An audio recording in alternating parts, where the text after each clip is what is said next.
Welcome to the Salmon Runs YouTube. Enjoy the video. You start by powering off and unplugging the console, then waiting 10 minutes so capacitors settle.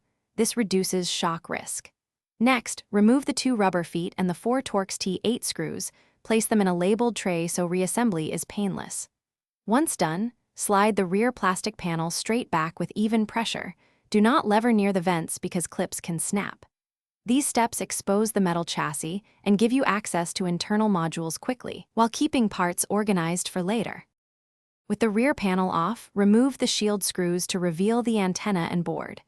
You should lift the wireless antenna assembly gently. It sits on small connectors that bend if forced.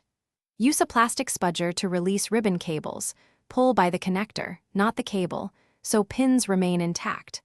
Once those are free, unscrew the SSD bracket and unclip the blower fan housing. This clears the main thermal chamber, so you can reach the heatsink and other components for inspection or replacement. Finish by removing the heatsink screws using an X pattern.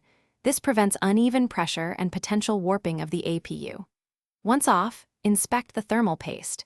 If it is dry or crumbly, clean both surfaces and apply a pea-sized amount before reseating the heatsink so temperatures remain within spec.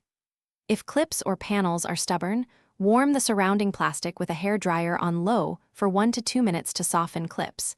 Then reattempt gently, and always test power after full, careful reassembly. Thanks for watching. Consider subscribing if we helped you.